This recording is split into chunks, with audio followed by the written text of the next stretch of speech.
que el camino al infierno está hecho de buenas intenciones. The road... Lo dijo Madonna, pues. The road to hell. Good Claro. intentions. Ajá, ajá. Tyrion, Tyrion.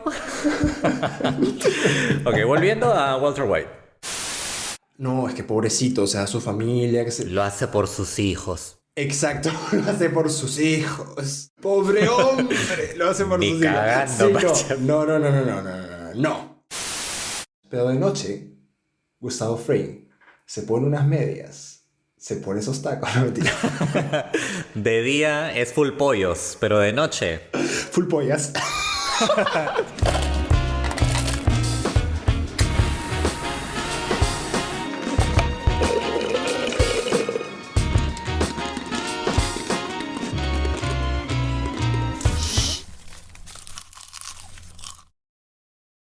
Entonces, ahora que pues ya conocemos los cimientos de esta serie, te voy a comentar cómo percibo yo la serie, por qué me movió tanto y vamos a ver si tu opinión va por ahí o no.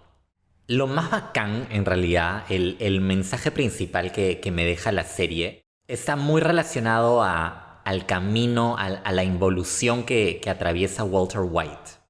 Es una persona que se siente realmente muy poco valorada. Todo su intelecto, su genialidad, ¿no? Está desperdiciada, básicamente, todo este potencial que él tiene.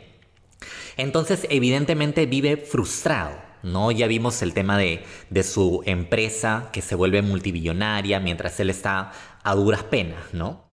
Es como si tuvieras a Albert Einstein dictando clases, ¿no? De nivelación en un instituto, así de pelo y medio.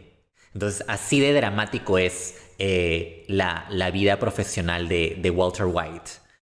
¿Qué sucede? De repente a esta persona le dan un diagnóstico del cual no se puede escapar. Porque no te puedes escapar de un diagnóstico de ese tipo. Lo tienes que asumir y mientras más rápido lo asumes, mejor. Entonces, ¿qué es lo que desencadena ese diagnóstico? Esta idea loca de meterse en el mundo del narcotráfico. Lo gracioso, de cierta forma, porque es tan absurdo, es que el mundo de las drogas le haya servido a este personaje a crecer tanto y a evolucionar y a tener quizá lo que desde un inicio él siente que merecía. Porque no sé si te diste cuenta, te has tenido que dar cuenta, el cambio de personalidad de Walter White conforme va avanzando la serie es notorio. Es extremo. Claro, cuando él adopta este alias de Heisenberg, la identidad realmente de Heisenberg, o sea, tú lo ves cambiar como persona. Ya no ves al Walter White decaído, derrotado, totalmente pavo, que todo el mundo lo ve y puta, ni lo ven dos veces, ¿no? Hasta se chocan con él, ¿no? Realmente no ata ni desata. Cuando él se convierte en Heisenberg, cuando él descubre que su genialidad en química lo hace convertirse en líder en todo el tema del dealing de drogas, ¿no? Cuando se da cuenta de que su producto es el mejor a nivel estatal y eventualmente a nivel nacional, puta, tú no sabes lo que eso hace para la confianza de esta persona. O sea, lo sube pero a 1000. Y que a través de su estatus y de su posición como drug lord, digamos, ¿no? Como, Drug Lord, sí. ajá, como este fabricante de drogas, él logra inspirar miedo y a través del miedo inspirar respeto. Huevón, y antes que inspiraba, lástima. La lástima. Sí, Claro. claro, a eso iba. Él es un personaje que inicialmente nadie respetaba. O sea, su jefe, acuérdate cómo le trataba a su jefe del car wash. Pucha, sí. Un jefe que además era otro pavazo, pero se las daba de muy bully con Walter White. Imagínate, entonces, a pasar de eso a que de repente su propio nombre inspire respeto, temor, que él entre a un sitio y todo el mundo, puta, se calla la boca porque sabe que con él nadie se mete. Heisenberg está ahí. Claro, es una evolución de personaje alucinante y yo encuentro muy chistosa el por qué ocurrió. Porque ocurre por un diagnóstico. Por un diagnóstico que a muchas personas quizá las traería abajo. Muchas personas con un diagnóstico así, puta, se deprimirían, capaz hasta se suicidarían, quién sabe.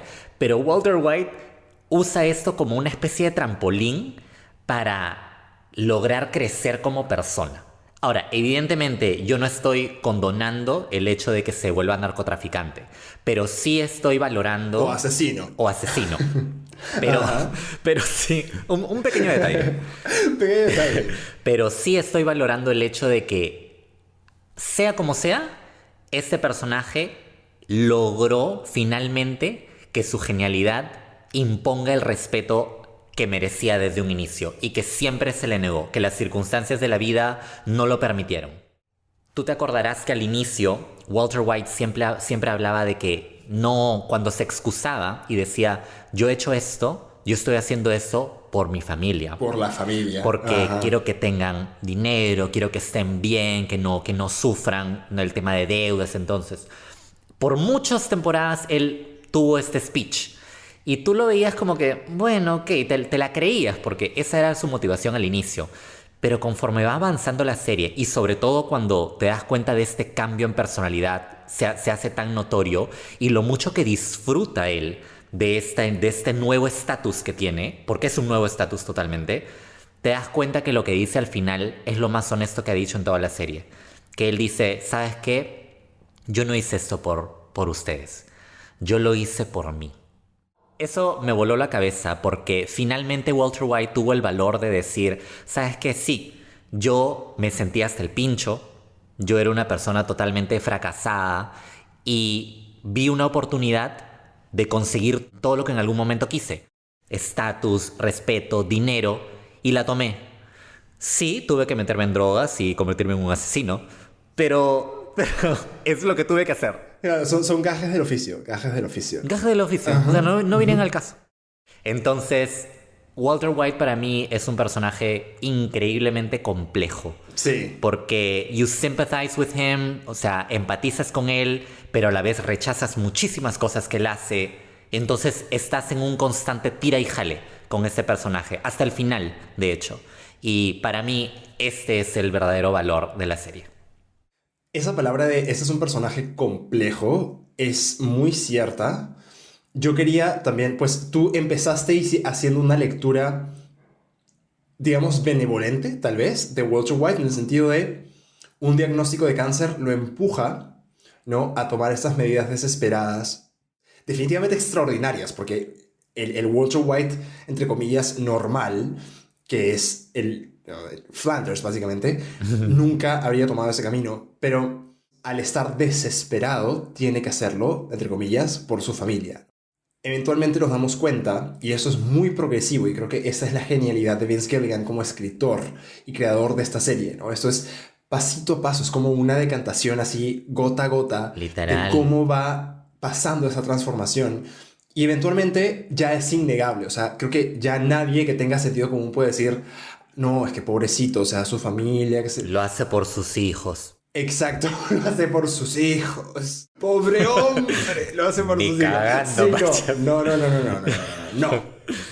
Lo que el diagnóstico de cáncer le permite hacer a Walter White es dar rienda suelta a sus impulsos, a su ambición y a esos paliativos que van a ir a calmar esos huecos, esos vacíos emocionales que el complejo de inferioridad le ha dejado desde una edad muy temprana, ¿no? Entonces, eso es lo que realmente creo que sucede. O sea, el diagnóstico de cáncer es la excusa perfecta para tomar el rol que Walter White siempre, como persona inteligente, preparada, etc., supo que tenía que tener, pero que nunca llegó a tener. Por eso, de hecho, no sé si recordarás, cuando Walter regresa a su casa en plena noche y, puta, de repente... He puts the moves on Skyler. O sea, empieza como que a seducirla de forma totalmente inesperada. Se le arrima. Se le arrima. Ajá, la verdadera pulseada. Así como que... La intensea. Ajá, y yo nunca olvidaré lo que le hice a Skyler. Porque Skyler le dice, estoy parafraseando aquí un poquito, pero le dice algo así como, ¿y tú quién eres? Walt, is that you? Y esto es al inicio de la serie. Sí. Esto realmente evidencia que el diagnóstico de Walter desencadena un cambio absoluto en personalidad, pero para bien.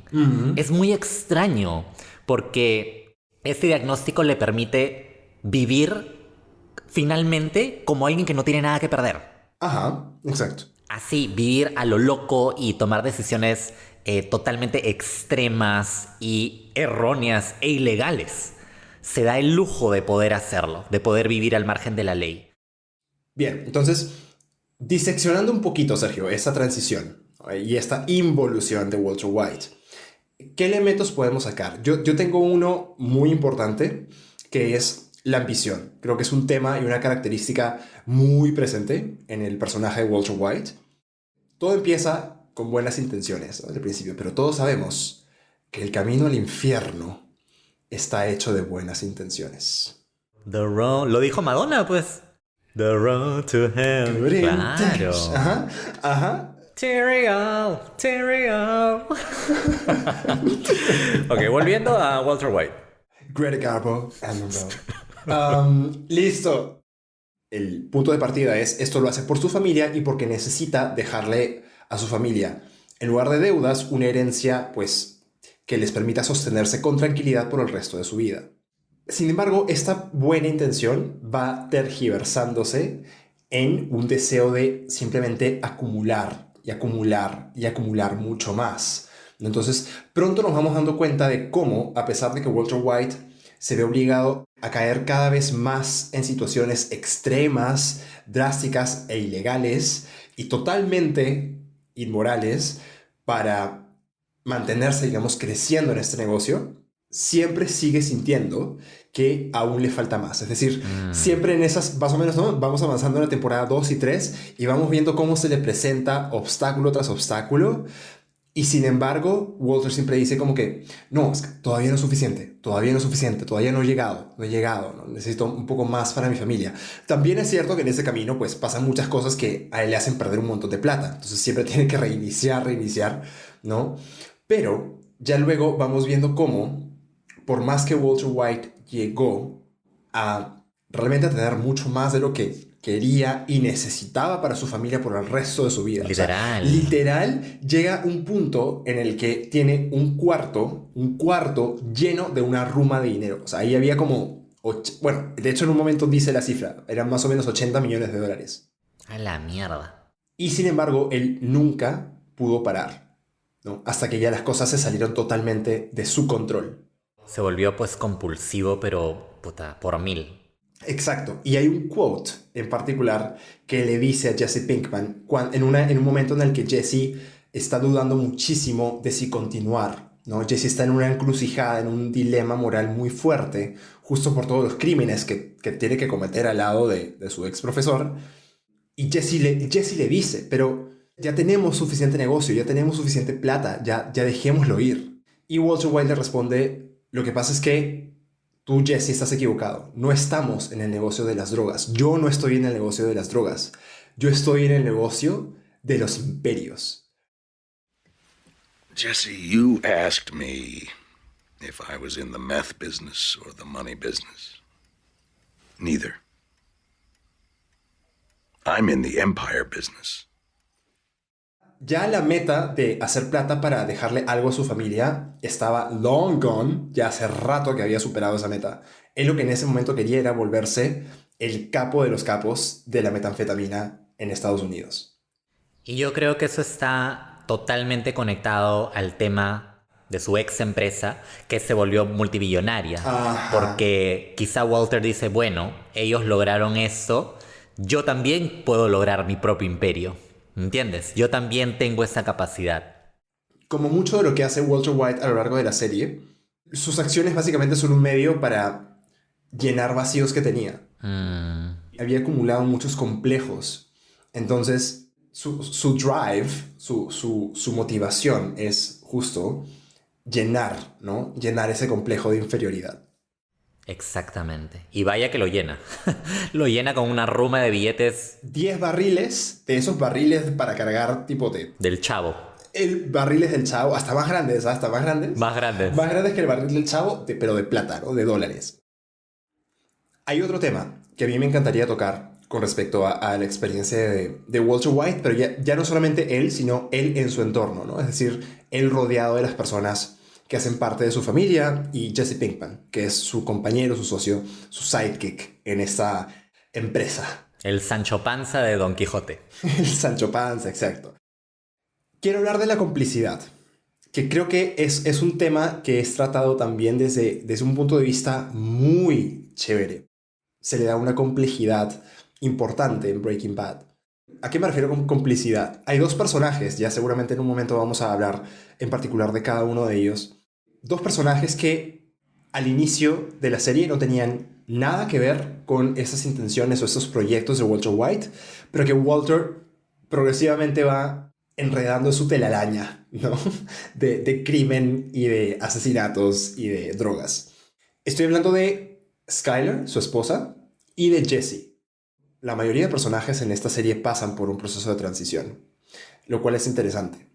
La transición de Skyler es, yo creo que casi tan extrema como la de Walt, ¿no? Porque Skyler es una persona que al inicio no tiene idea de lo que está pasando. Nada. Eventualmente se entera porque ya no quedaba más escapatoria, o sea, ya era demasiado obvio que algo estaba pasando grave en la vida de Walter como para no contárselo a su esposa con la que dormía todas las noches, ¿no?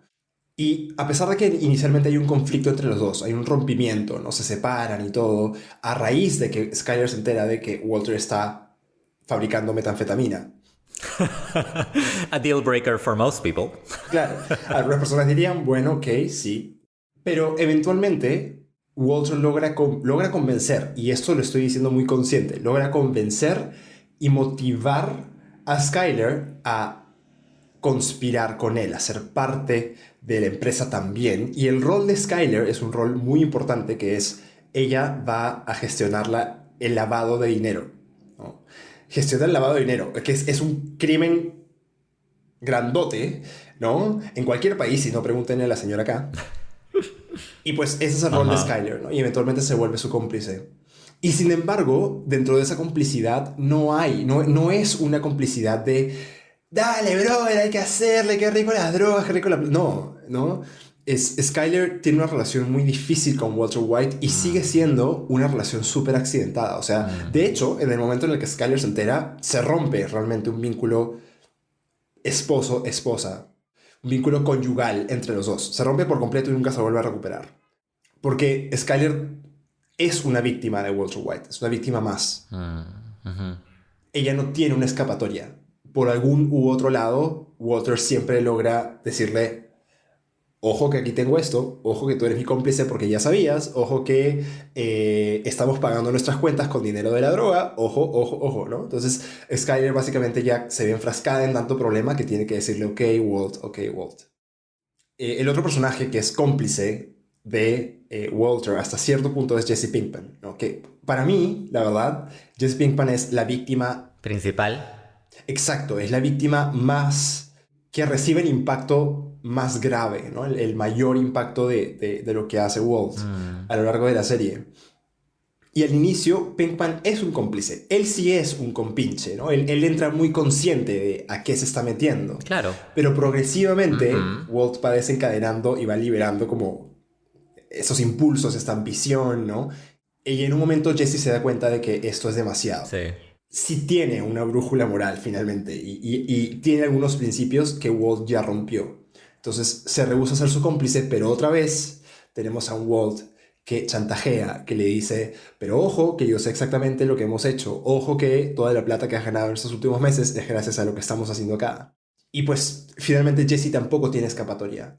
Entonces ese tema de la complicidad, pero la complicidad medio forzada, era algo que me pareció muy complejo de Breaking Bad. Porque yo a veces, en las situaciones que sucedían, me ponía en los zapatos de Skyler o de Jesse y yo decía, pucha, o sea, lo que están haciendo es innombrable, pero ¿qué haría yo en su lugar? O sea, honestamente, ¿qué haría yo en sus zapatos? yo no veo salida de la situación en la que están.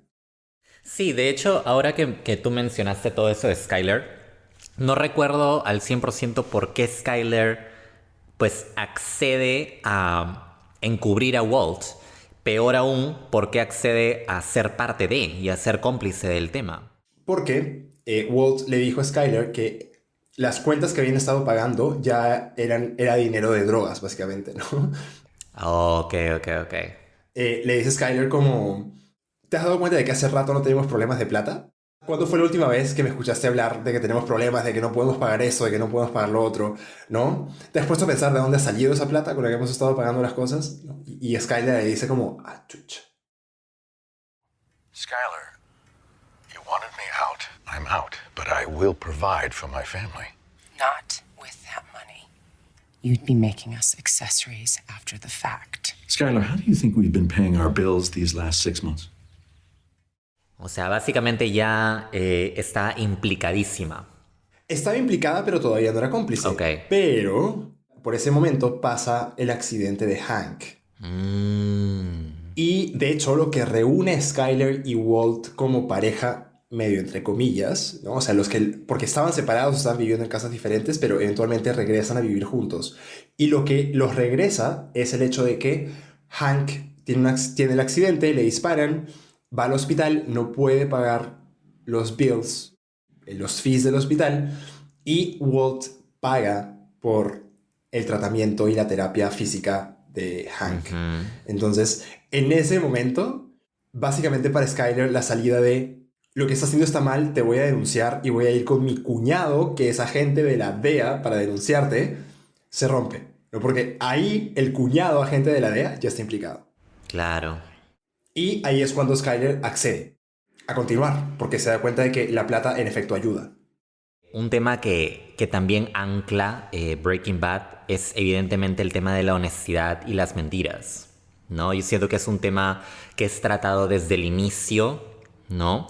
Y me parece muy gracioso que esté presente en un personaje como Marie, que es un personaje que es una mentirosa compulsiva, que no puede controlarlo. Que me parece algo súper loco, de hecho, ¿no? Es como si de repente yo te diga, sí, es que tú sabes, el yate que me trajo acá, pues se averió, entonces me estoy quedando aquí, pero en realidad yo soy de Luxemburgo. Cuando en realidad vivo acá, puta, en Surco, ¿no? O sea, Claro. Y de que de repente me encuentro con otra persona y decirle, no, sí, es que mañana tengo un viaje al África, entonces ese tema de mentir es un tema que no ves mucho en series o en cine, de hecho. Y yo siento que debe tener un trasfondo muy interesante, pero a lo que iba es, Marie tiene ese tipo de mentiras, pero hay otro tipo de mentiras, que es el que tiene Walter White, que es el que eventualmente tiene Skyler, que es el que tiene Jesse, que es una mentira totalmente consciente, que busca pues ocultar algo de alguien. Y vemos cómo uno tiene que tener pues pucha cara de palo para realmente mentir de esa forma, ¿no? O sea, es muy duro ser tan deshonesto con alguien con quien compartes techo, ¿no? Y vemos con la serie cómo las mentiras realmente van desmoronando toda una relación de años. Esos momentos para mí fueron de los más dolorosos. O sea, de hecho, esa época en la que Walt ya está totalmente metido en las drogas, básicamente lo convirtió en su trabajo a tiempo completo, además, y se desaparece de la casa a veces por días enteros. Él no era que se levantaba a las 7, llegaba a las 9 a su oficina y salía a las 5 del laboratorio de droga para regresar a su casa. Eso pasa un poquito después, pero al inicio, en la época en la que Skyler todavía no sabe lo que está pasando, ellos van a esta casa rodante que tienen con Jesse. Y tienen que manejar, creo que 3-4 horas hasta llegar a un desierto, y allá recién empiezan a fabricar la metanfetamina. Entonces, en todo esto, Skyler, obviamente, o sea, es tu esposa, te conoce, pasa todos los días de tu vida contigo. Exacto. Sabe que hay algo que no está normal. Obviamente, además tienes al tipo, o sea, Skyler no diría, puta, me casé con el tipo más zanahoria de la vida para que ahora se venga a desaparecer por días y yo no tengo idea de en qué está. Claro. Obviamente, o sea, nadie con 2 dedos de frente no se va a preguntar en ese momento qué está pasando. Y cada vez que Skyler se lo pregunta, le dice, Walter, por favor, yo sé que no estás yendo a trabajar, ¿no? Yo sé que no estabas por ahí distraído, ¿no? Yo sé que no estabas deprimido o que no te dio una crisis por el cáncer, por la quimio. Sé que no es eso. Dime qué está pasando, por favor. Sí. Y las 800,000 veces que Skyler se lo pregunta, Walter le hace el verdadero gaslighting, ¿no? Y simplemente le dice, Skyler, no pasa nada, no te preocupes. Con esa, tú lo has dicho, cara de palo, que da cólera, o sea, da ganas de meterle un puñete, como, brother, sea honesto, o sea. Shut up and say something that isn't complete bullshit. You want to know what you have to do. You have to tell me what's really going on right now. You don't want to lose contact with me, Walt? Good. Then tell me. Tell you what? Uno de los personajes que más entiendo yo es el de Skyler. Porque, puta, ese tipo... Yo siento que ese es hasta un tipo de violencia psicológica. Por supuesto, claro. ¿Me entiendes? Porque te están haciendo creer paranoico cuando en realidad tú tienes la certeza, ¿no?, de que algo no está bien. Porque como tú mismo has dicho, pues conoces a la persona, ¿no? Entonces, Skyler es un personaje... Es uno de los personajes que sufre más, siento, en la serie. Porque de la vida que tenía, ya, con un marido que tiene cáncer, pero es finalmente una vida honesta, ¿no? Ella piensa que están logrando salir adelante, ella aplaude que esté mejorando en lo que es su tratamiento, es genuinamente feliz cuando entra en remisión, a que de repente empieza a enterarse de que hay mentira tras mentira tras mentira, y ver lo profundo que ha entrado Walter en este mundo al punto de que ya es una persona irreconocible para ella. O sea, tiene que ser de las cosas más traumantes que te pueden pasar en la vida, ¿me entiendes? Total, es como una muerte lenta de la relación. Es algo muy, muy feo, muy feo.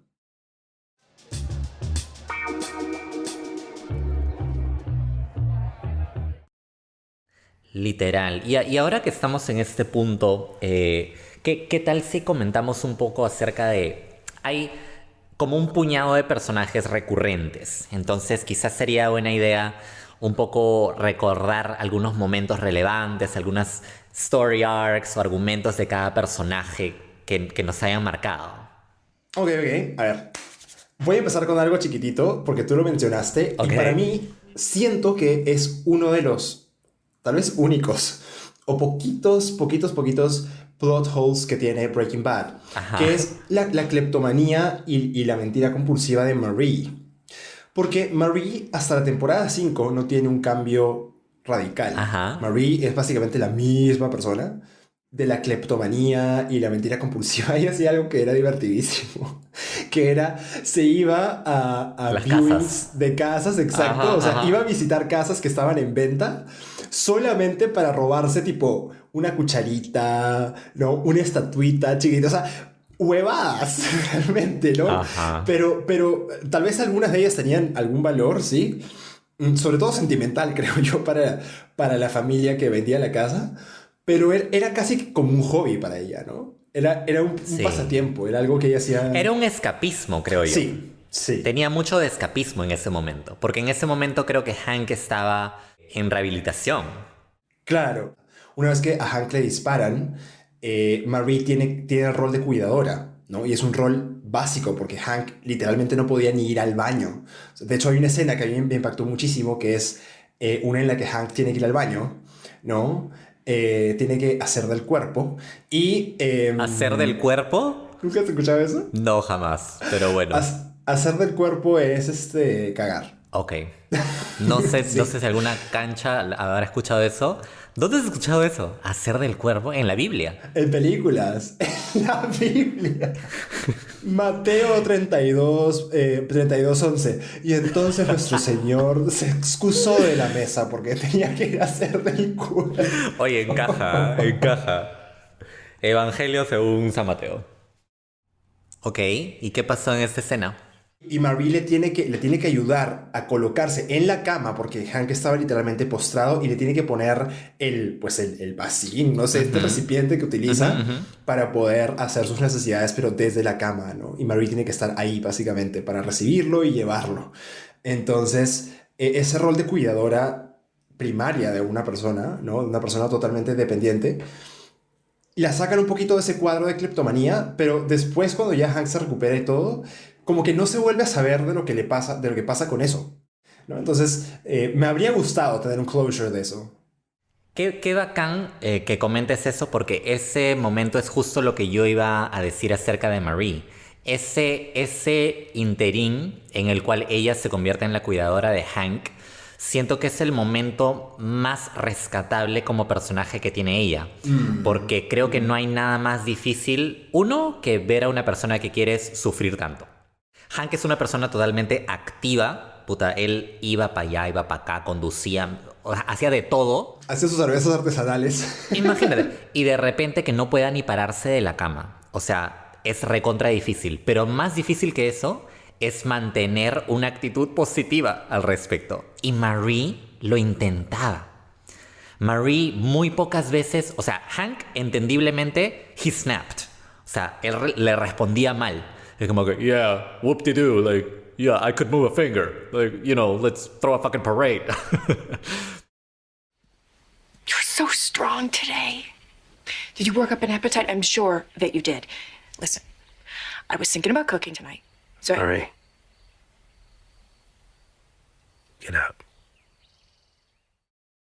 Bien imbécil también. Ahí Hank, yo llegué a odiar bastante a Hank. ¿A odiarlo un poco? Sí. Pero es que ponte en sus zapatos, pues. Imagínate tener que hacer del cuerpo en la cama. Ah, bueno, claro.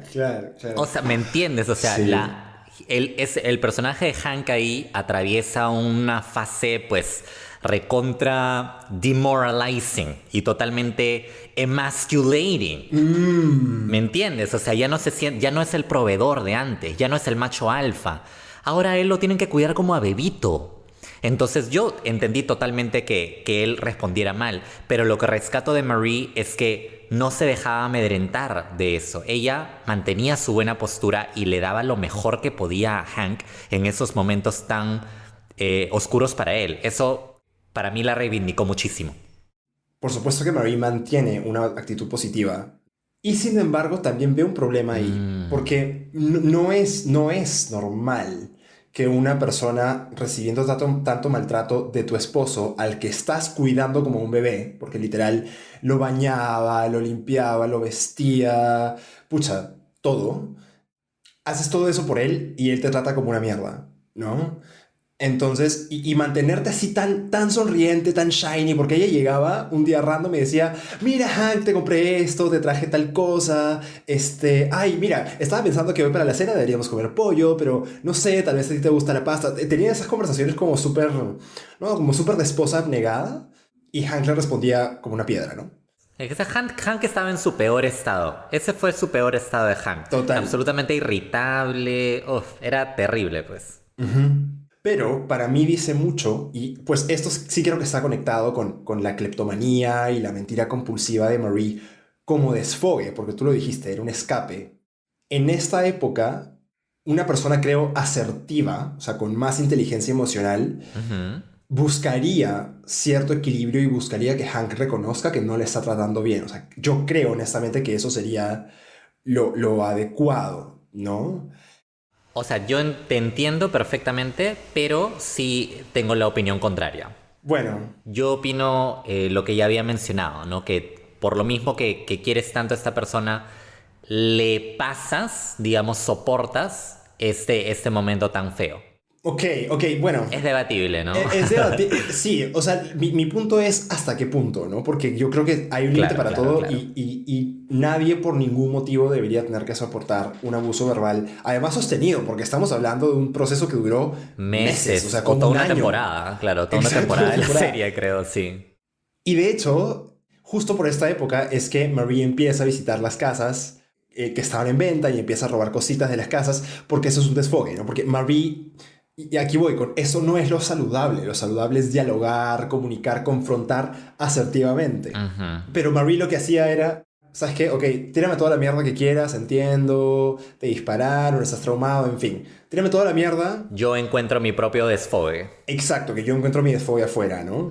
Y luego lleva a la casa sonriente, shiny ella, porque era, era todo así.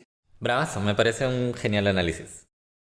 ¿Qué te parece si comentamos un poco acerca de este secuaz que realmente tiene, arguably, ¿no? Podríamos decir, tanta importancia como el mismo Walter White, porque es su contraparte. Hablemos un poco de Jesse Pinkman. Porque siento que él lo tiene todo, ¿ah? Él tiene desde momentos cómicos hasta momentos tensos, dramáticos, o sea, pasa por toda la esfera. Qué buen comentario que hiciste, qué buen análisis. Jesse Pinkman es la contraparte de Walter White. Y lo digo en todo sentido, inclusive desde un punto de vista como narrativo. Porque, ¿qué sucede? Walter White, por todo lo que ya hemos descrito, creo que lo hemos puesto muy claro, Walter White es un antihéroe, ¿no? O sea, es una persona que pasa por un proceso, por una historia dura, le pasan cosas malas, pero no toma las decisiones correctas, o moralmente correctas, éticamente correctas. Exacto, exacto. Jesse Pinkman es todo lo contrario. A Jesse Pinkman también le pasan cosas muy malas. En un principio, él mismo no era una persona que estuviera viviendo, pues, en los jardines de la moralidad y la negación religiosa. Pero a lo largo de la serie, Jesse Pinkman madura un montón. Sí. Un montón. Y llega a convertirse en una persona consciente no solamente de sí misma y de sus propias necesidades e intereses, sino también consciente de los intereses y necesidades de otras personas, de personas que él quiere. Y logra desarrollar relaciones medianamente saludables con estas personas. Es verdad, es verdad. Mientras que Walter White comienza siendo esta especie de héroe, porque Walter White comienza como un personaje un poquito, digamos que no carismático, sino como... O sea, te sientes bien, es como satisfactorio verlo rebelarse contra el sistema, verlo tomar una opción extrema, ¿no? Hacer cosas ingeniosas para ascender en este mundo del narcotráfico, ¿no? Jesse Pinkman ya estaba en el mundo del narcotráfico. O sea, él empieza en una situación conflictuada, y mientras que Walter White degrada, involuciona en un antihéroe y el villano realmente de toda esta historia, siento que con Jesse pasa exactamente lo contrario. Jesse se convierte en un héroe al final. Verdaderamente. ¿No? Y al final de todo Breaking Bad, lo voy a decir, cuando Jesse logra escapar, porque lo tenían secuestrado en un laboratorio de metanfetamina, era básicamente un esclavo. What the fuck? ¿Ya? Ves es un claro final como de esta película de terror donde tienes a la heroína o el héroe a la que le han tirado toda la mierda del mundo, estuvieron a punto de matarlo, ha matado a su mamá, a su hermano, a su sobrinito, a su tío, a su perro, ¿no? Pero al final logra salir viva o vivo de la situación y se libera, digamos, de esa pesadilla que vivió, ¿no? Eso es el viaje de Jesse Pinkman en Breaking Bad.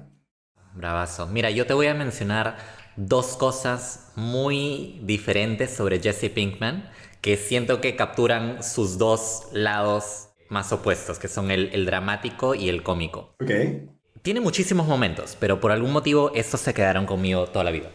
En un momento dado, Hank, arremete contra Jesse Pinkman y lo golpea así, pero como boxeador.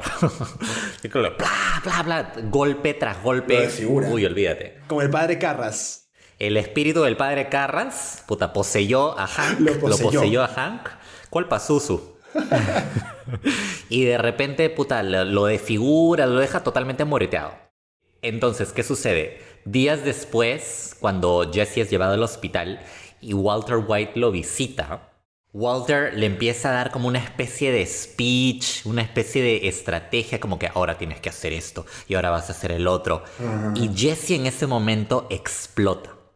Yo ahorita han pasado ya bastantes meses, evidentemente ya no me acuerdo el diálogo exacto, pero básicamente Jesse le expresa a Walter que está harto de él, sí. Que desde que lo conoció su vida ha entrado en esta espiral que no termina, que sigue cayendo en este hoyo y él lo sigue empujando hacia ahí y que ya no soporta, que quiere que lo deje en paz. I want nothing to do with you. Ever since I met you, everything I have ever cared about is gone. Ruined, turned to shit, dead ever since I hooked up with the great Heisenberg. Y brother, esta escena se me quedó grabadísima porque me pareció, más allá de tan bien actuada, me pareció tan real para el personaje. Es un personaje que, como tú mismo has dicho, es víctima de Walter White. Entonces Walter lo quiere mantener ahí y Jesse quiere deshacerse y no lo logra, ¿no? Entonces a mí me quedó muy marcada esta escena como un momento dramático cúspide de Jesse Pinkman, realmente. Y puta, actorazo Aaron Paul, la verdad. Aaron Paul solamente había tenido un papel chiquitito, creo que con 2 líneas de diálogo en una serie X, así de pacotilla de cualquiera. ¿Qué hablas? Pero él había salido en un reality gringo que se llama The Price is Right. ¿Lo conoces? ¿Qué? No. ¿The Price is Right? ¿De qué trata? ¿No conoces The Price is Right? Aguanta, que vas con algo a donde una persona y te dice, que esto cuesta tanto, algo así. No. Que vale tanto, sí. O sea, básicamente es como un programa de concursos tipo Jeopardy. Ya. Básicamente tienes que adivinar cuánto cuesta un artículo. Te presentan, por ejemplo, esta botella es un tomatodo transparente de la tapa negra. ¿Cuánto cuesta? Y la persona que acierta Ajá. el precio más cercano al real gana plata. Ya. Ok. Bueno, Aaron Paul, el actor que hace de Jesse Pinkman, concursó en The Price is Right y llegó casi a ser finalista en una temporada de The Price is Right. Vince Gilligan es como genial hasta para el casting, porque él se sacó del sobaco esos recuerdos de que yo este pata, ¿dónde lo he visto? Pucha, ya sé. Lo vi en The Price is Right, haciendo exactamente lo que yo quiero que este personaje sea. O sea, él vio en Aaron Paul, en ese video grabado de The Price is Right, vio a Jesse Pinkman. Wow. ¿No? Sus reacciones, su voz, su lenguaje corporal. No, yo creo, no me vas a dejar mentir, Aaron Paul tiene una voz muy particular. Sí. Pues Vince Gilligan vio que él era Jesse Pinkman y lo contrató para este papelazo que le terminó ganando premios, ¿no? Buenísimo.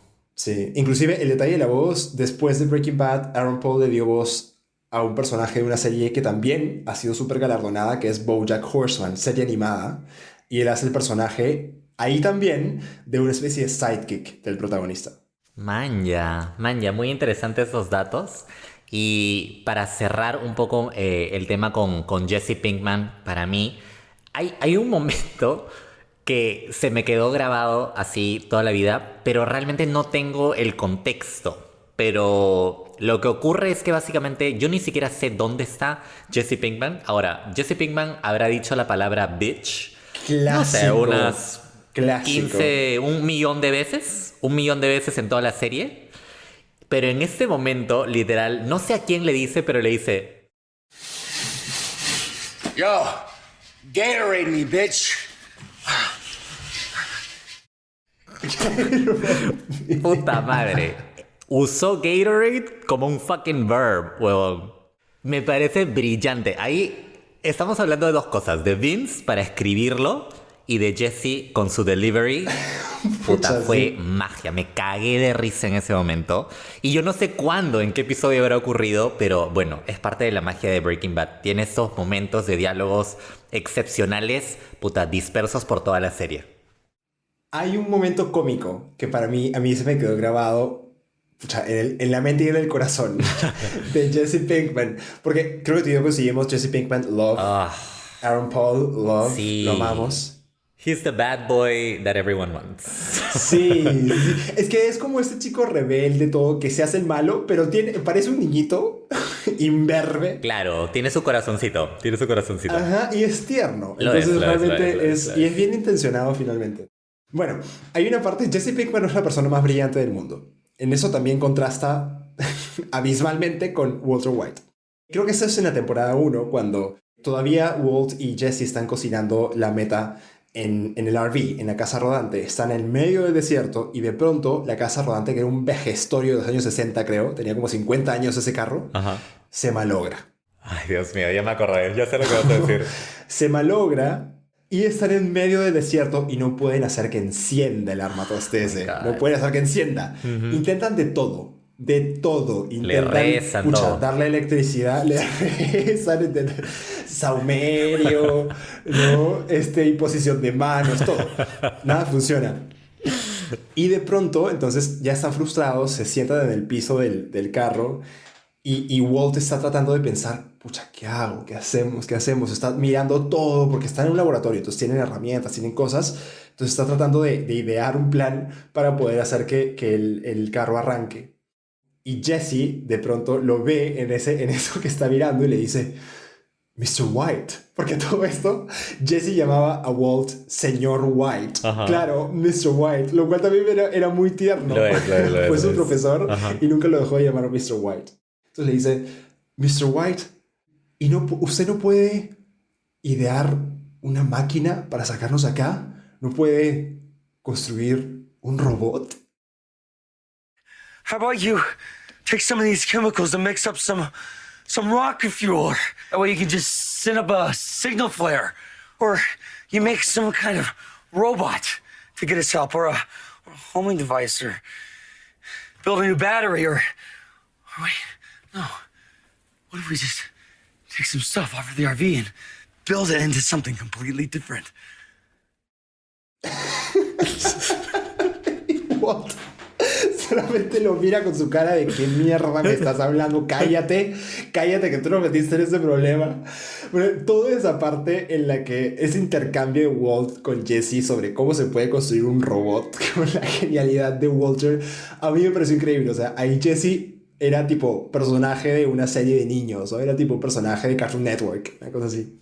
Y qué gracioso, porque el Jesse que conocemos en la primera temporada es totalmente opuesto al que vemos en la última. Sí. O sea, ese niño inocente, gracioso, chonguero, puta, ya es otra persona, ¿no? Entonces creo que eso habla mucho de la evolución de personajes. Y sí, así como has mencionado, ese Jesse tiene incontables momentos realmente cómicos, pero si hablamos verdaderamente de comicidad neta, yo creo que tenemos que mencionar sí o sí a Saul Goodman. Sí. Saul Goodman es un personaje que llega para robarse la serie. Oye, es increíble. Breaking Bad, puta, seriaza, excelente, y de repente, por algún motivo así recontra random, aparece este personaje del abogado Saul Goodman, que es... ¿Cómo describirías a este abogado? Tú tenías una buena forma de describirlo, como el abogado criminal. Y él se presenta de esa manera. De hecho, cuando conoce a Walt, le dice, mira, para meterte al negocio de narcotráfico, tú necesitas ayuda. No lo vas a hacer solo y necesitas, en específico, ayuda legal. Ahora, tú no quieres un abogado criminal. Un abogado criminal es un abogado penalista, es un abogado que defiende... A criminal lawyer. Exacto, defiende personas que han cometido crímenes, pues, del Código Penal, ¿no? O sea, lavado de dinero, en fin, muchas cosas. Robos, etc. Él le dice, no necesitas un abogado criminal, necesitas un abogado criminal. Dudes like Houdini. Seriously, when the going gets tough, you don't want a criminal lawyer, right? You want a criminal lawyer. Know what I'm saying? Guiño, guiño, codito, codito. O sea, le dice Exacto. Básicamente, necesitas un abogado que también sea un criminal como tú. A lawyer that's a criminal. Exacto, ¿no? Y pues ahí se define todo el personaje de Saul Goodman. Puta, Saul Goodman realmente tiene los verdaderos one-liners, la verdad. Tiene unos diálogos, puta, divertidísimos. Es un abogado... Acá en Perú sería millonario. Olvídate. Literal, acá estaría pero facturando, child. Pucha, defendiendo a los ricos y famosos, al Porky, a la señora K. Toda la política defendida por Saul Goodman. Medio congreso defendido por Saul Goodman, obviamente. Literal. Y entonces este abogado es muy pragmático, es muy sarcástico. Él sabe a ciencia cierta qué es un abogado criminal. Y pues es divertidísimo, ¿no? Yo me acuerdo que había un negocio del cual se querían apropiar, que también era de un car wash. Y justo el señor tenía unas cejas, puta, recontrapobladas, que parecían así dos, ¿no? Huevadas en Dos su... orugas. Una oruga cruzada en su cara. Dos Sí. orugas inmensas. Y Saul Goodman tiene un comentario sobre las cejas que me hizo hacer del cuerpo de la risa. Es que no... Y ni siquiera me acuerdo lo que es. Solo me acuerdo no que jodas. me divirtió demasiado. Es que te juro. Dijo algo así como que... No sé. Was he too busy? Like, his eyebrows were having a contest. Una hueá así. Pero es demasiado gracioso. Y es un showman. Ajá, es un show. Es un abogado totalmente showman. Hace malabares, o sea, dice que sí, que eso del otro, yo te lo pinto allá y vamos al caso y todo. O sea, es ayayero, es realmente un personaje ultra, ultra cómico. Su esencia como personaje es cómica. Y siento que es uno de esos personajes que aporta muchísimo a la serie y que se roba escenas. Se roba escenas. Sí, es magnético, es magnético. Acá tengo la línea. A ver, dime. I mean, Walt told me that you took a run at this Bogdan character and he wrestled you into submission with his eyebrows. Puta, it was so fucking funny, weón. O sea, básicamente hay este car wash del cual se quieren apropiar, administrado por este pata con unas cejas salvajemente pobladas, ¿no? Entonces... Ex empleador de Walt. Ex empleador de Walt, de hecho. Entonces lo que le dice Saul Goodman, parafraseando un poquito a Skyler, es que, claro, me enteré de que conversaste un poco con este personaje Bogdan, ¿no? Y que te sometió, ¿no? Que te sometió con el poder de sus cejas. Una cosa así, sería como una traducción. Pero es que es demasiado bueno su delivery, ¿no? Entonces, y es interesante porque este actor jamás lo había visto, y si lo he visto, no ha sido memorable. O sea, no es que me acuerde, uy, sí lo he visto en tal cosa. Pero en esta serie es un personaje que realmente tú celebras cada vez que aparece en pantalla, realmente. ¿Sabes qué sería divertidísimo? Tener una versión... I'm still laughing. Una versión peruana de Breaking Bad. ¿Cómo te imaginas el personaje de Saul Goodman versión peruana? ¿Tú conoces a Lucho Cáceres? No. El que hizo del Gran Kikín. Lucho Cáceres sería el perfecto Saul Goodman. Porque es todo así, es payaso. ¿El que hace de Kike en Mil Oficios? Él. Sí, obvio. Él, totalmente. De Mil Oficios, él es ayayero, él es payaso. Toda la razón. Sí, Exacto. sí. Yo me imagino así, ¿no? O sea, digamos que, en el contexto gringo esto también aplica. Creo que se traduce muy bien. Saul Goodman es un criollazo. Claro, Es un criollazo claro. en todo sentido, ¿no? En la forma como habla, en su lenguaje corporal, en los medios que utiliza para lograr sus fines, etc. Es un criollazo.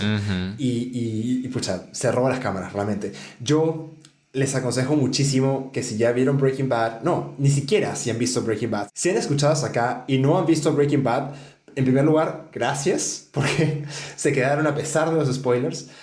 Y segundo, si les puedo dar un consejo, véanse la saga de Breaking Bad en orden. Toda la saga de Breaking Bad vale la pena 1000%.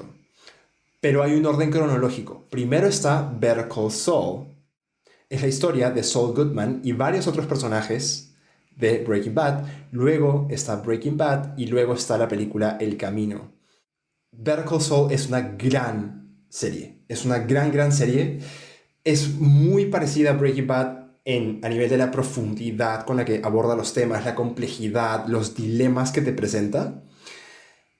Pero sí tiene algo que me parece que no tiene Breaking Bad, que es el personaje de Saul Goodman, pero transferido a distintos personajes. O sea, Better Call Saul tiene como personajes, digamos que más entrañables. O sea, son personajes con los que se puede conectar mucho mejor. Porque pues no hacen las barrabasadas que hacen los personajes de Breaking Bad. Entonces uno conecta mucho más. Y es una gran historia. O sea, es una gran historia y ahí conoces todo el backstory, todo el contexto del que salió Saul Goodman. Porque el nombre que le pusieron de nacimiento no fue Saul Goodman. Ese fue un nombre que él se puso. Es un cliffhanger para ver Better Call Saul.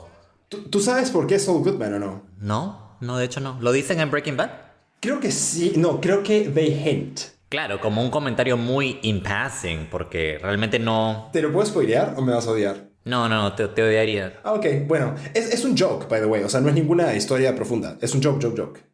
Vale. Y creo que estaría simplemente mal cerrar un poco este análisis de personaje sin mencionar a uno de los villanos más memorables en las series, que es Gustavo Fring.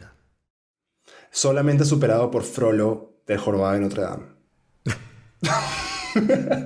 Solamente Frollo es más impío. Solo Frollo es más impío. Impious. Gustavo Fring. ¿Quién es Gustavo Fring, Renzo? ¿Qué piensas cuando escuchas ese nombre? Es intimidante. Es un hombre intimidante. Es Sí. intimidante. Es este señor ya como cincuentón que vive una doble vida, ¿no? Vive una doble vida y una doble vida donde ambas vidas son muy notables. O sea, es básicamente un personaje, una persona muy reconocida en sus medios en las dos vidas que lleva, ¿no? Una vida, la vida, digamos, pública de Gustavo Fring, es una vida en la que él es dueño de una cadena de comida rápida, es una cadena de restaurantes de pollo frito, Los Pollos Hermanos o Los Pollos Hermanos, como él le dice. Y además también es, digamos que socio de muchas empresas, tiene toda una corporación realmente. Él es una persona millonaria en ese sentido, públicamente, y dentro de este rol, además, es como muy comprometido con su comunidad.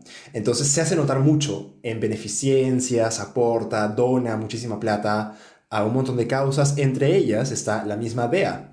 Gustavo Fring es un patrocinador de la Oficina Antidrogas. O sea, él ha dominado básicamente el arte de esconderse a plena luz del día. Total, y así es exactamente como él lo describe, ¿no?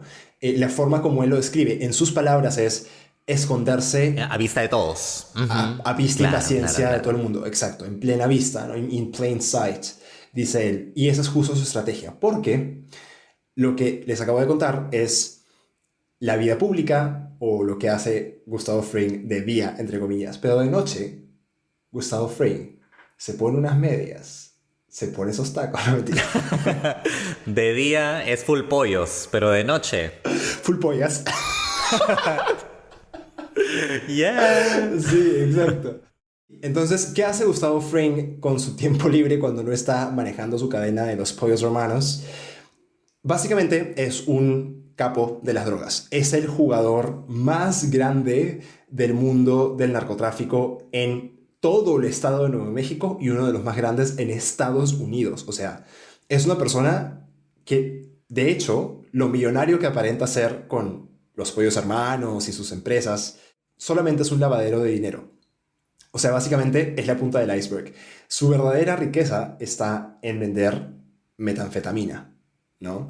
Entonces, él es la persona que le alcanza a Walter White la oportunidad de hacer una cantidad de plata inconmensurable para Walt en ese momento.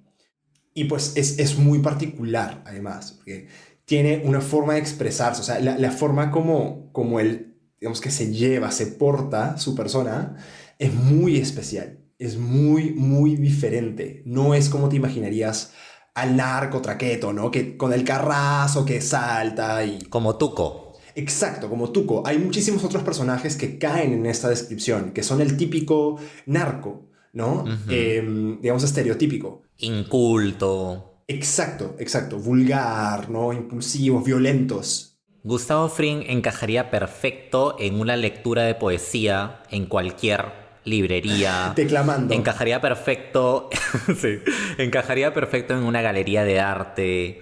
O sea, es un personaje refinado, elegante, cultivado, hasta admirable, podríamos decir. Sí. Con un lado oscuro que asusta, men. Y justo cuando tú estabas hablando, lo que más se quedaba en mi mente es que esta intimidación que él realiza no tiene que hacer mucho para lograrla. O sea, su personaje es un personaje súper controlado, súper zen. Nada lo altera. Jamás lo vemos gritar en toda la pinche serie. Lograr ese nivel de compostura es compostura hecha personaje. Gustavo Fring, literal. Súper serio, casi nunca se ríe. Es más, creo que en ningún momento en las 5 temporadas jamás suelta una risa. Y es gracioso, es gracioso eso, porque habla de su neutralidad. Es un personaje excesivamente neutro. Los pocos arranques de carácter, podríamos decirlos, o sea, los pocos impulsos que le vemos dar a Gustavo Fring son arranques violentos, ¿no? Entonces hay uno en particular que a mí se me quedó demasiado estampado en el corazón, porque fue un momento que me pareció muy tenso, ¿no? Es una parte en la que Walt y Jesse acaban de matar al asistente de laboratorio que había contratado a Gustavo, una persona de su entera confianza, digamos, ¿no? Y muy parecido a, digamos que muy del perfil de él y de Walt al inicio, una persona como muy profesional, muy nerd. By the book. Ajá, exacto. Esto pone a Gustavo, digamos que contra la espada y la pared, o al menos esa es la intención de Walt y de Jesse, ¿no? Porque su estrategia es que si matan a este tipo, que era importante y que podía por sí mismo cocinar metanfetamina, Walt y Jesse se volvían indispensables para Gustavo, ¿no? Como que no podía deshacerse de ellos porque los necesitaba. Pero Gustavo, para callarles la boca, ¿qué hace? En un momento en el que están relajadazos en el laboratorio de metanfetamina sentados, ¿no? Con Chill. tomando... Después de una jornada laboral. Después de una jornada laboral en la que acaban de deshacerse de un cuerpo, ¿no?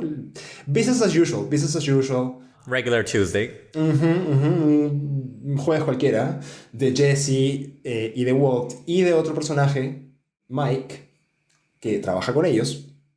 Gustavo simplemente, en silencio, entra al laboratorio, abre la puerta, baja las escaleras, porque era un sótano, se pone lentamente, se toma su tiempo para ponerse el traje de protección, los EPP, y de pronto se para al costado de otro tipo que trabajaba con ellos, digamos que otro de los matones, podríamos llamarle, de Gustavo, y de la nada saca un cuchillo de su traje y le corta la garganta al tipo hasta degollarlo y matarlo enfrente de los otros 3. Ah, su madre, qué fuerte. Y lo hace primero con una rapidez, de una manera tan repentina y con una cara, o sea, es como un arranque de furia tan notable en una persona que tú hasta ese momento no habías visto ni siquiera levantar la voz, ¿no? Ni perder la seriedad en la cara, que a ti eso te da miedo, porque ahí tú te das cuenta, si este hombre es capaz de matar a una persona que no le había hecho absolutamente nada, porque el pobre hombre trabajaba para él y no había hecho nada malo en absoluto, simplemente lo hizo para probar un punto, para comunicar su argumento y para amenazar a Jesse y a Walt. Ahí sí, de verdad, a mí se me heló la sangre, porque me pareció un acto de una crueldad inconmensurable, ¿no? Suscribo totalmente a lo que acabas de decir. Por 2, confirmo. Y de hecho, siento que el final de Gus Fring es un final muy apropiado justamente por eso, ¿no? Yo te comenté, es muy gracioso el final que le dan a Gus Fring porque eventualmente él muere, él es asesinado por Walter White, ¿no? Hace toda una estrategia en la cual se detona una bomba en un asilo y pues Gus Fring está ahí enfrente de la persona que hace detonar la bomba. Entonces, una vez que ya se detona la bomba, pues tú imaginas que ya nunca más vas a ver al personaje. Pero no, sorpresa, de repente ves a Gus Fring y lo ves de perfil. Y lo ves normal, o sea... Parado. Lo ves un poquito como que, no sé, chamuscado, un poquito chamuscado. Pero lo ves y tú dices, huevón, una bomba acaba de explotar a tu lado. En su cara. En tu cara, ¿cómo es eso así? Y de repente Gus Fring se voltea y ves que su otro perfil, donde debería estar el resto de su cara, está completamente hueca. Entonces es una especie de... Yo lo llamo el Terminator del narcotráfico. Porque ese momento literal es... Solo esperaba que... Era un robot todo este tiempo. Nos engañó. Pucha, ¿te imaginas? Ahí se iba la mierda Breaking Bad. Ahí se iba la mierda Breaking Bad. O sea, no. Oye, eso explicaría todo. Eso explicaría su neutralidad y que nunca ríe ni nunca se exalta. Pucha. Este final me parece un guiñito del director muy divertido. Un final apropiado para un villano tan put together, no un villano con tanta compostura. Toda la razón, Sergio. Es un villano memorable, realmente. Hay pocos villanos memorables. Está Frollo, está Gustavo Fring y ya. Ahí acaba mi lista. Ahí acaba mi lista. That's it. Hay otro personaje más del que no quiero terminar este podcast sin hablar de él, que es Mike Ehrmantraut. Who? Mike Ehrmantraut. Es que Renzo tiene un ligero crush en Mike Ehrmantraut. Un ligero crush por Mike, sí. Sí. Bueno, coméntanos quién es Mike. No, quiero comentar solamente, como es un personaje que me parece súper curioso, porque al igual que Gustavo Fring, es un personaje que por más que es este papel del matón, él es digamos que el jefe de seguridad de Gustavo, le controla toda la vigilancia, los asesinatos, etc. ¿No? Jefe de seguridad integral, su rol. Él en su demeanor, o sea, en su persona, muy parecido a Gustavo, no es una persona seria, pero sí es una persona que no tiene ningún carisma. O sea, es una persona... Carisma nulo. Carisma nulo. O sea, realmente. Claro. Él tampoco se ríe, creo que nunca, en toda la serie. Ajá. Pero no porque esté fingiendo, esté tratando de controlar o reprimir una violencia y un odio. Como Gustavo. Como Gustavo, exacto. Él es así. Totalmente apático. Apático es la palabra. Inclusive su cara. O sea, su cara parece que estuviera triste todo el tiempo. Parece un perro boxer de esos que se les caen los ojos, no se babean. así es la cara de Mike Ehrmantraut. Entonces, literal. Es una literal. persona que desde que lo ves te da esa impresión. Y sin embargo, ¿te parece sexy? Sugar Daddy Material, pero por 1000. Oh my God. aquí salen todos los daddy issues. Solamente me parece muy curioso esto, porque es una persona que además pues, entra a la historia de Breaking Bad con un papel muy chiquitito. Lo conocemos en una escena en la que la novia de Jesse acaba de morir de una sobredosis y necesitan arreglar la escena del crimen para que pues, Jesse no quede inculpado, ¿no? En el tema, porque Jesse era un traficante, entonces no podía estar implicado. Y el que llega a arreglar la situación, en inglés se les llama The Fixer. Es esas personas que llegan, digamos, a deshacerse de cuerpos, a limpiar la escena del crimen, etc. Es Mike. Acá también hay un dato interesante. Mike solamente tenía que aparecer en ese único episodio. Era un personaje de un día en Breaking Bad. Pero su actuación fue tan buena y tan memorable que Vince Gilligan, otra vez, su ojo clínico para detectar buenos casts, buenos actores para sus papeles, le dijo, brother, tú te quedas, porque a ti te voy a utilizar, tú eres un gran personaje y necesito desarrollarte mucho mejor, mucho más, ¿no? Y se quedó. Y progresivamente Mike va, digamos que, ascendiendo un poquito de rol, ¿no? Al inicio solamente un contacto más de Saul Goodman, una persona más del bajo mundo que le ayuda en trabajitos así, pero de pronto ya es jefe de seguridad de Gustavo Fring y de pronto es ahora socio de Jesse Pinkman y de Walt luego de que Gustavo Fring muere, no va, digamos que escalando este personaje. Y es una persona que un poquito en paralelo a Walt no entra a este mundo por decisión propia, no es como Jesse Pinkman, ¿no? Es un personaje que entra a este mundo por una necesidad, porque él también tiene una familia por la que necesita proveer y básicamente esta era la única forma que él conocía o con la que se pudo hacer en ese momento, ¿no? Trabajar para estos narcotraficantes o para abogados criminales como Saul Goodman. Y a diferencia de Walt, sin embargo, él sí tiene unos principios bastante claros. O sea, él te puede asesinar, puede ocultarte un cuerpo, etcétera, pero sí tiene una raya muy, muy clara que no puede cruzar. Y cuando se cruza, cuando Walt la cruza, ¿no? Y lo obliga a cruzarla, Mike le dice, brother, hasta acá nomás, yo me voy porque tú ya te estás... Y de hecho le dice a Walt, hay una línea que a mí también se me quedó grabada, le dice, tú eres una bomba de tiempo, yo no puedo estar contigo porque vas a explotar en cualquier momento y vas a hacerme explotar a mí. You are trouble. I'm sorry the kid here doesn't see it, but I sure as hell do. You are a time bomb. Tick, tick, ticking.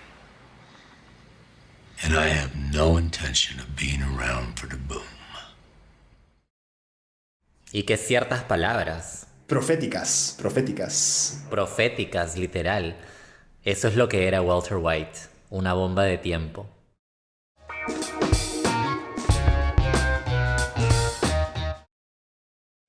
Ok, entonces, Sergio, hemos llegado. No, más alegría, más alegría. Ok. Again. ¡Woo! Estamos al final de este episodio de No se dice canchita. Tú me pides alegría, I deliver. Muy bien. Y ha llegado la hora esperada. Sergio y yo hemos estado anticipando esto desde hace muchísimo tiempo. Es más, les contamos que este episodio se ha grabado 2 veces porque la primera vez tuvimos un pequeño accidente con la grabación de Sergio que torpemente grabó con un micrófono equivocado. O sea, me pusiste un display frente a todos nuestros listeners. Bueno, sí, pues. La verdad es la verdad. Bueno, cometemos errores. Hashtag facts. ¿Qué te puedo decir? ¿Qué? La gente comete errores. Si no, pregúntale a Walter White. Pregúntale a Walter White. Pregúntale. ¿Qué te va a decir? Bueno. Te mata. Te mata. Te dice, say my name, bitch. I'm not in danger. I am the danger. Dios, qué épica esa línea. I'm the one who knocks. Creo que en este punto, como ibas a decir, me parece, podemos dar, pues, ¿no? Nuestro ranking. Veredicto Nuestro final. veredicto Sí. final, efectivamente. Y creo que no va a ser sorprendente para nadie que yo le dé unas redondas 10 canchas. Definitivamente, sin pensarlo 2 veces, le doy 10 canchas. O sea, ya hemos analizado cada personaje, hemos dado datos, escenas que nos parecen relevantes. Ya, ahora imagínate una telaraña de todos esos personajes. O sea, ver a todos esos personajes interactuar, unfold, play off each other, provocarse, matarse, o sea, es demasiado, es una serie que no cesa de ser interesante y que solamente se vuelve más y más profunda conforme va avanzando. Es una serie que tiene intriga, que tiene emoción, que tiene muchísimo drama, tiene muchísimas cosas con las que puedes conectar a nivel emocional, tiene personajes totalmente polarizantes. Uf, sí, qué buena palabra. Ya hemos hablado muchísimo de Walter White y yo estoy seguro que muchísima gente tiene una relación amor-odio con él. ¿Me entiendes? Porque evidentemente condenamos muchísimas de sus acciones, pero a la vez es un personaje que, sobre todo al inicio, you couldn't help but root for. O sea, no podías evitar no estar de su lado.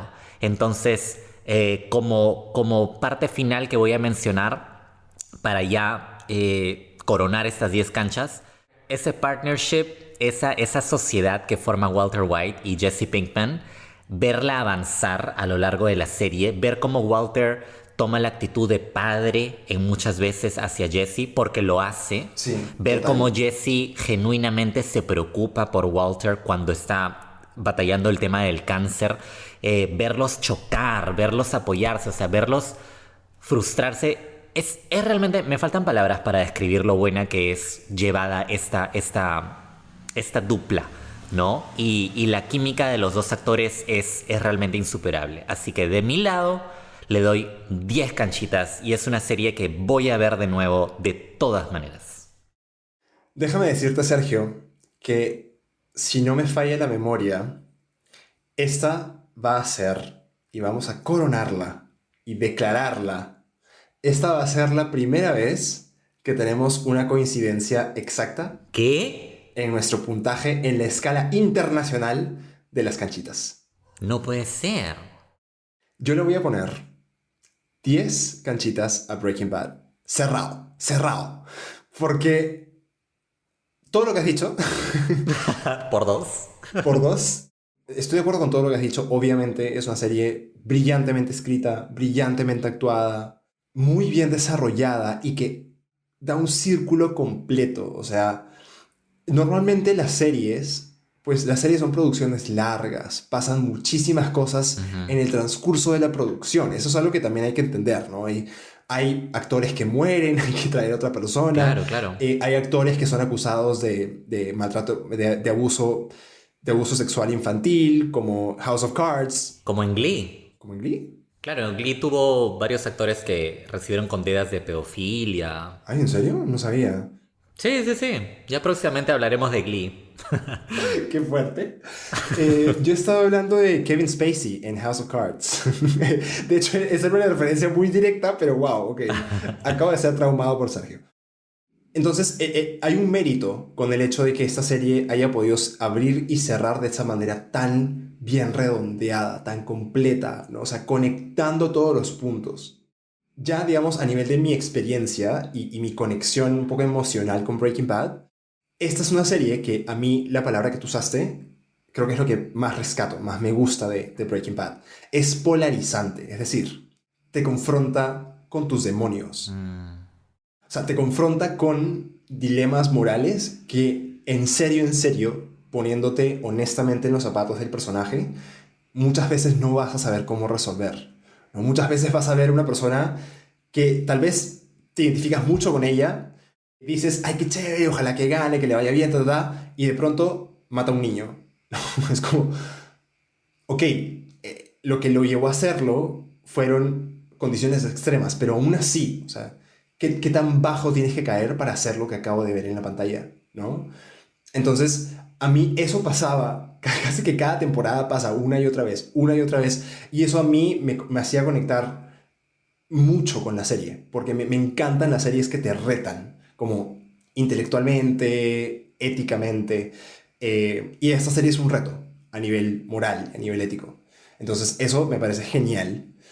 Y otra cosa que quiero rescatar, que no hemos hablado, digamos, a fondo en esta parte, pero no puedo dejar de mencionarlo, es la calidad visual que tiene Breaking Bad. O sea, Ajá. es una serie, además de todo lo que ya hemos dicho, que tiene que ver más con desarrollo de personajes, la trama, Narrativa. la escritura, la narrativa, etc. A nivel de calidad visual, Breaking Bad también es una serie que rompe un montón de paradigmas. Más que paradigmas, es como que lleva las cosas casi que a un nivel épico, vamos a decirle. ¿A qué me estoy refiriendo? Breaking Bad tiene un diseño visual al milímetro. Cada objeto, cada paleta de colores que ves atribuidos a cada personaje, a cada escena, estuvo pensada estratégicamente para comunicar exactamente lo que había que comunicar. Breaking Bad es una serie con un montón de simbolismo. Hay simbolismo en muchísimas cosas. Hay un peluche que un poco anuncia este accidente ominoso de avión que se viene y que también simboliza, digamos, esa inocencia perdida de muchos de los personajes. Hay esta mosca que persigue a Walt en un momento y que digamos que es un poco el fantasma, ¿no? De esa vida de crimen, esa vida de Heisenberg, que es el personaje en el que él se está convirtiendo ahora, ¿no? Y la mosca es como que lo anuncia, es esta mosquita que no le deja en paz y que Walt no puede matar, y aun cuando la matan, la sigue viendo. Cada escenario de la serie también estuvo construido y colorizado de una forma precisa, ¿no? El desierto es un gran escenario de Breaking Bad, es una cosa donde pasan un montón de plot points, un montón de puntos de la trama importantísimos. Las casas de los personajes, ¿no? La casa de Jesse, que en un momento se convierte en una especie de Antro. de perdición. Esta cosa horrible, porque literal entran a vivir pues habitantes de calle, o sea, Jesse, Drogadictos. sí, drogadictos, gente, pero de lo peor que te puedes imaginar a nivel de su calidad de vida, su nivel de vida. De hecho, esas escenas me recuerdan un montón a Requiem por un sueño. Es algo muy similar en cuanto a la vibra que te da. El restaurante de los Pollos Hermanos, la oficina de Saul Goodman, que también me parece un lugar icónico, ¿no? La oficina de Saul Goodman es como que está construida para el personaje. Tienes una sala de espera atestada de gente que todos y todas tienen una pinta, pero de terror. O sea, hay gente súper criminal, vestida con cuero, con piercing. Gente que solo ves acá en el paradero para el tren. Acá de estación Angamos. Sí, literal. Que la ves y por ahí te guardas el celular, ¿no? Adentro del pantalón, no vaya a ser que... No voy a entrar más en detalle porque honestamente hay horas y horas de videos en YouTube con análisis excelentes de todo lo que es el uso del color y el simbolismo en Breaking Bad, pero si les gustó Breaking Bad, véanselos, yo me los he visto, porque en serio están muy buenos y les explican ya ahí sí, digamos, haciéndole honor a todo este diseño visual que tuvo Breaking Bad, que le ganó premios también, ¿no? Mejor cinematografía, etc. Así que ahí lo tienen. Cada episodio en sí, si te pones a pensar, cada episodio de Breaking Bad es una joya en sí mismo, ¿no? Porque tiene momentos realmente logrados desde todo punto de vista. Entonces, reitero mis 10 canchitas, bravazo que tú le hayas dado 10 canchas, y espero sinceramente que las canchas y canchitas que nos hayan escuchado o que nos van a escuchar o vuelvan a ver la serie, o mejor aún que la vean por primera vez. O sea, es una serie que realmente los va a poner a pensar y los va a poner frente a frente con sus demonios, así como lo dijiste tú. ¿Qué tal, Renzo? ¿Cómo te has sentido discutiendo una serie por primera vez en este podcast? Siento un alivio, pero que no tienes idea. O sea, siento que lo logramos. En serio, Oye, ¿verdad? literal. Es pasada la medianoche, canchas y Holy canchitas. shit. Pero lo hemos logrado. Hemos condensado 5 temporadas de Breaking Bad. Es Breaking Bad, gente. O sea, Y siento que le hemos hecho justicia también. yo también. Es una serie que realmente te deja algo, ¿no? Incluso ahorita que ya hemos pasado como 3 horas grabando, yo siento que tranquilamente podríamos seguir discutiendo esto. No tienes idea. O sea, tengo 5 páginas de apuntes, 10 páginas de apuntes que atestiguan eso. Entonces, continuemos el diálogo. O sea, no tú y yo. Contigo, cancha y canchita, contigo nos estás escuchando. @canchitapodcast. @canchitapodcast. Es momento de que nos digas qué te pareció a ti Breaking Bad. Así que esta definitivamente no va a ser la última vez que hagamos una serie. Prometemos volver a hacer una serie. Más bien, cuéntanos qué serie te gustaría que discutamos. Y por mi parte, pues me despido contento después de haber hablado de esta serie increíble. Y será hasta otra oportunidad. No te olvides de contarnos la próxima serie que quieres que comentemos. Ya lo sabes, ya Sergio te dio la orden, así que la tienes que cumplir. @canchitapodcast. Y yo también contentísimo de haber terminado, Sergio. Me despido y te agradezco por haber comentado Breaking Bad, esta serie, la serie conmigo. Hasta el próximo episodio. Chao. Bitch.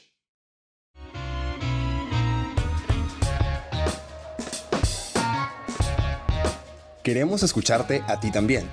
Búscanos en redes como @canchitapodcast y compártenos lo que tú piensas sobre la película o serie de este episodio. Y claro, cuéntanos de la película o serie que amas y que quieres que comentemos en los próximos episodios de No se dice canchita. Si te gustó lo que escuchaste, no te olvides de seguir o suscribirte a No se dice canchita en Spotify, YouTube o donde sea que escuches tus podcasts. Y compártenos, así nos ayudarás a llegar a más personas que, como tú y como nosotros, no se aguantan para comentar las series y películas que adoran.